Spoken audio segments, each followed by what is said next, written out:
Hello everyone, I welcome you all to this course Certification in Quantity Surveying, and today we will learn what are the various types of the estimates.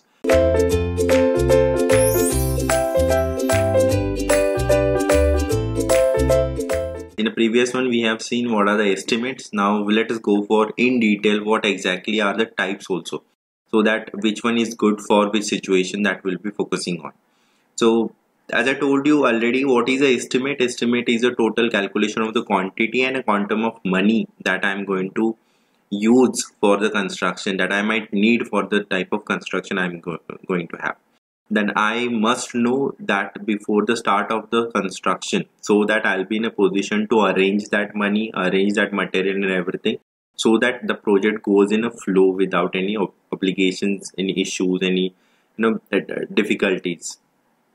So based on that, let us see what are the types of the estimates. The first one is a detailed estimate, wherein it includes the quantity and cost of each and every smallest material that has been used on a site, that the activity that has been used on a site. And detailed estimate is a very illustrative type of the estimate, wherein that this much of is sufficient to construct and start any activity, to complete every project, and without any obligations or delay or any difficulties.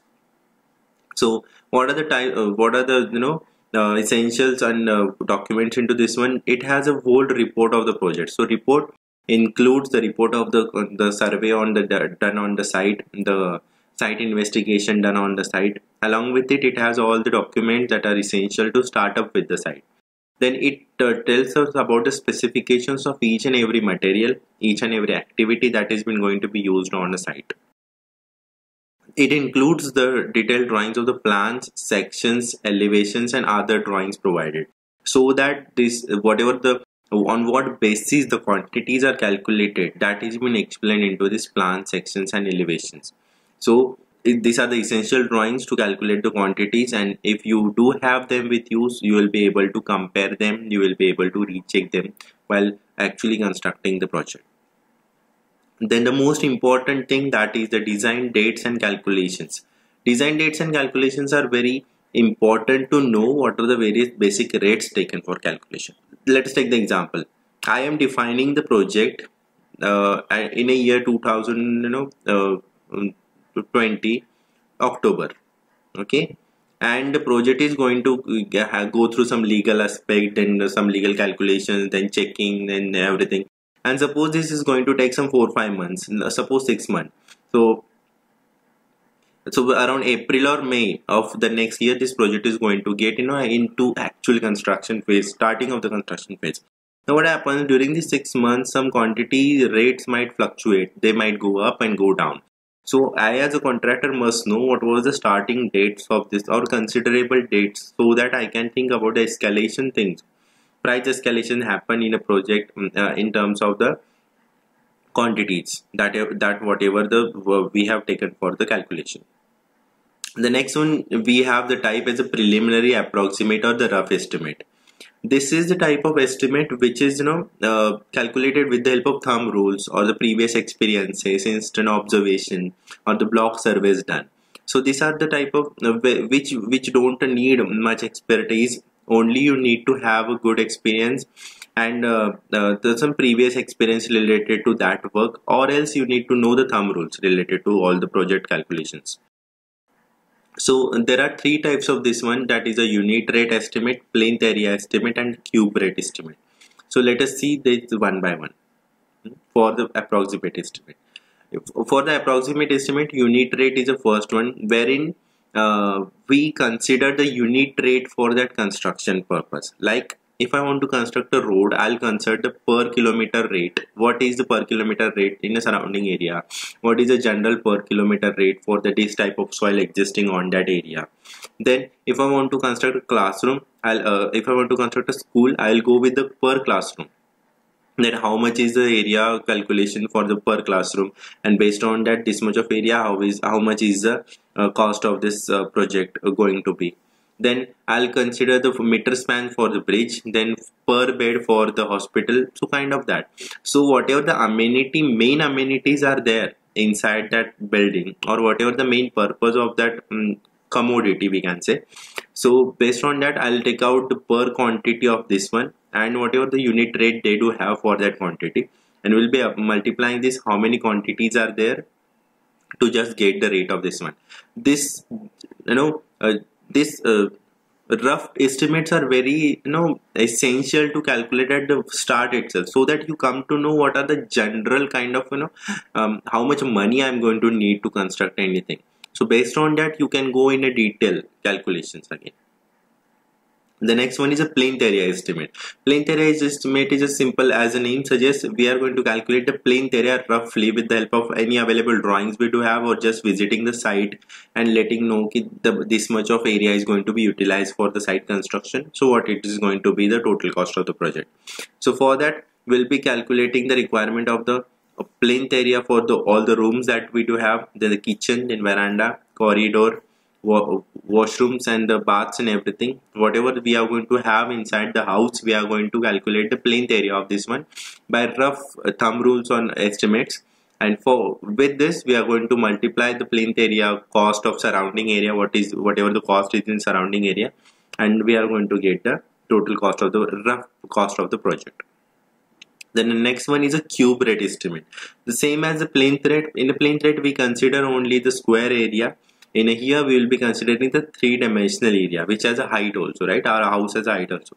So we'll be approximately calculating the quantity of volume of the house, total volume of the house, and multiplying that per cubic meter area rate, whatever there is during around this surrounding your community. Whatever there is a rate for the 1 cubic meter per cubic meter area, and we'll be multiplying it so as to get the total rough cost of the project.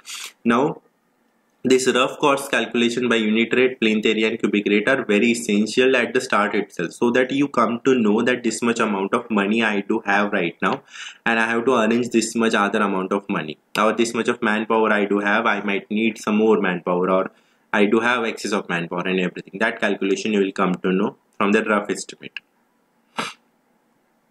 Then there is another estimate called as a revised estimate. Now what exactly is a revised estimate? Wherein sometimes the project costs may exceed by certain amount or certain percentage, that is more than 5%, because of some rate escalation or some quantity verified quantity calculation not done properly in a previous estimate. So because of that, suppose let's take an example. If I calculated the quantity of excavation to be 5,000 meter cube for the construction of a road stretch. And then when actually constructing the road stretch, it was it came out to be a 7 to 6,500 meter cube. So whatever the excess amount of that quantity has come up, who is going to pay for that, right? So this type of estimate, revised estimate, take up the discussion between owner and client and the contractor. Then they take out the quantity in a real, whether they are really followed by contractor or not. If they're really coming up to be extra, then the contractor gets paid for whatever the extra quantity is come up, and for that it has to be gone with the revised estimate. So ultimately, revised estimate is something you need to revise it for whatever the excess quantity that has been coming. Other one is a supplementary estimate. Supplementary estimate does some additional works come up. Suppose some additional work which are not defined previously in a work, and some additional work.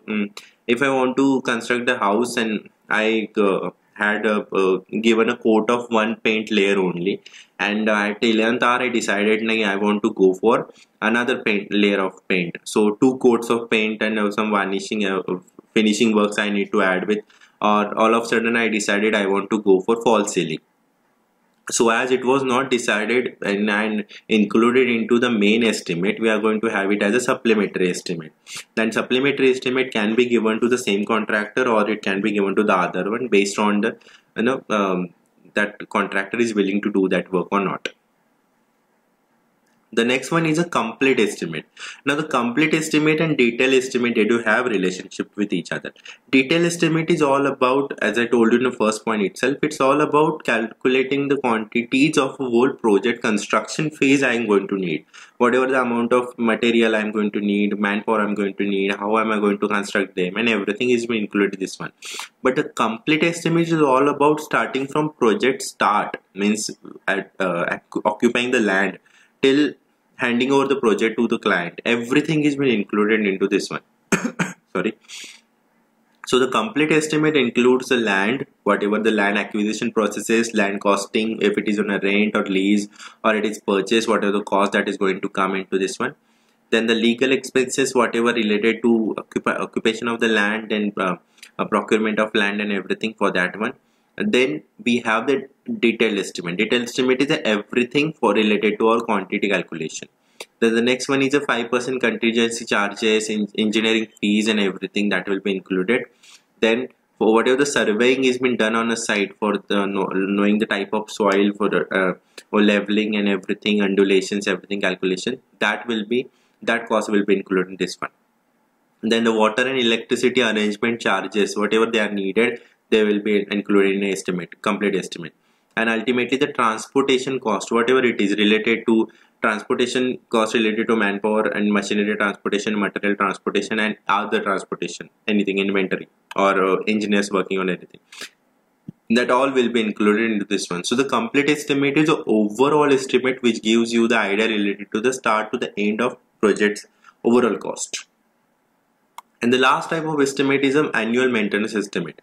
Now, as I have constructed a house, as I have constructed a project, that project needs to be maintained throughout, right? So that whatever the maintenance estimate I am going to have, that how it is going to be maintained. So, suppose we have the lathe machine, then we have suppose 60 to 70 lathe machine, a whole project has been casted with the lathe machines, and now I want this lathe machines to be looked after properly, so that whatever their maintenance comes, their lubrication, their any work or any fault in then chucks on anything, if they come up, so I need to know them, I need to maintain them properly. So for that, whatever the work that will be defined already, and that work will be completed, and whatever the estimate that is going to come for this one is included into the annual estimate. Yeah. So as we have seen, these are the 6 main types of estimate, and out of which rough estimate and preliminary estimate has other 3 types. All these types are based on the respective purposes. For ours one, we will be looking for more in a detailed estimate. We will be calculating the smallest of the small quantity and letting the rates of and calculations will be done as per that. So with this, I wish you all the best. Thank you so much.